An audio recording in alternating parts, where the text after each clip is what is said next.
This is the first of a multi-part series on Arabella Advisors, the third pillar of election integrity. Go to mgshow.link/Arabella to follow along and for more information. All links will be in the description.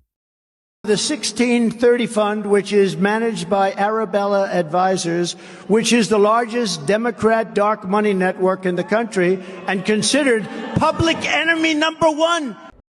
As you know, Q has said, all assets F plus D being deployed, foreign plus domestic, and they all have foundations and institutes for a reason.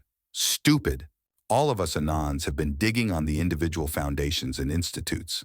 However, we miss the target because there's something much bigger, and it is hiding in plain sight. When I went to St. Louis for Bard's Fest, someone took me aside and said, "You need to dig into Arabella Advisors." I had never heard of them before.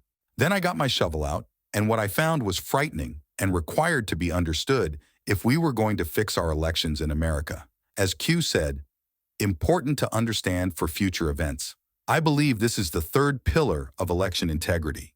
The Clinton Foundation is at the center of it with a dark money group called Arabella Advisors.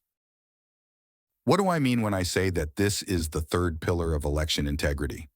I will go over what I call the first and second pillars of election integrity to understand this. The first pillar of election integrity. We have all heard about the electronic voting machines with Dominion, ES&S, GEM, HART, and SCTYL. But what you may not have heard of is called fraction magic. I have been following Bev Harris and her work since 2015. Bev and her team uncovered what they call fraction magic. In 2016, over 5,000 subcontractors and intermediaries had access to perform this for any or all clients. It can give contract signing authority to whomever the user chooses. All political power can be converted to the hands of a few anonymous subcontractors. It's a product, it's scalable, it learns its environment and can adjust to any political environment, any demographic. It runs silently, invisibly, and can produce plausible results that pass for the real thing. So, what about the voting machines, and who owns the voting machines? There is a great video by Bev Harris for context on fraction magic at mg.show, and the video will be linked in the description. The second pillar of election integrity. In the 2020 election, we had a big push for mail-in ballots, which enabled massive ballot harvesting. How do you extend lockdowns, economic hardships, unemployment, fear, death count, dementia Joe, etc., in order to paint narrative, mail-in voting? When did narrative start? March, early, planned, needed to save lives, plus ballot harvesting, in order to generate a future narrative election day, +1, which casts doubt as to the legitimacy of POTUS win, constitutional crisis. Not all mail-in ballots counted.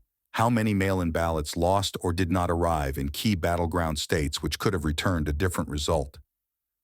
We must investigate who cast a vote, but it did not register.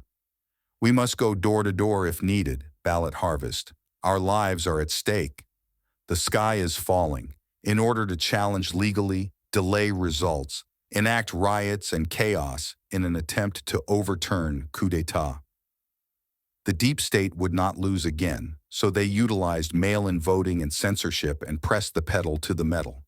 Is this about the virus or hiding what they have done to the American people? I can keep going on and on regarding the first two pillars of election integrity, but I want to show you the third pillar of election integrity.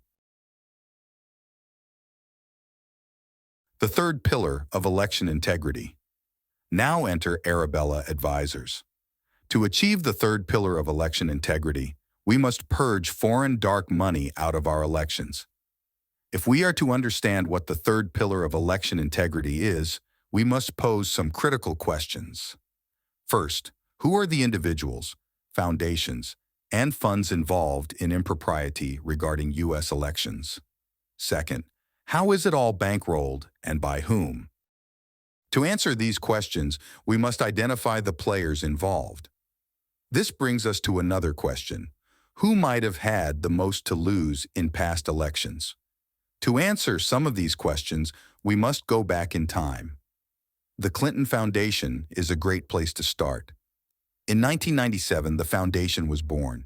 It began as a small organization and evolved into today's Clinton machine.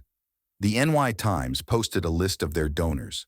The who's who of the power-hungry elite can be found on the donor list, including Canadian John A. Poulos, co-founder of Dominion Voting Systems. Given what we already know about the Clintons and their donors, the Clintons appear to be at the center. Throughout our research, Eric Kessler's name kept coming up. So, who is Eric Kessler, and where does he fit into the story? During the Clinton administration, Eric was appointed by Bill Clinton as a White House appointee. He helped manage conservation issues during the Clinton administration. His tenure is not well known. We surmise Eric served from 1993 to 2001. In 2004, Democrats suffered severe losses even with the Clinton machine full steam ahead. After their vast defeat, George Soros and possibly Hans-Jörg Wyss convened a meeting of the top liberal strategists and progressive donors to conduct an autopsy of what went wrong. From that meeting, they formed a network of donors who committed to funding leaders and institutions that would last well into the future of election cycles. They invested in policy shops, watchdog groups, and training centers, an activist playground. As a result of this meeting, the idea of a new foreign dark money consultancy group was born, Arabella Advisors.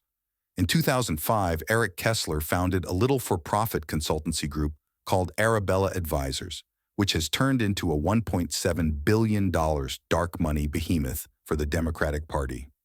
In 2006, Eric founded a 501c3 called the New Venture Fund, and in 2009, they launched a 501c4 called the 1630 Fund.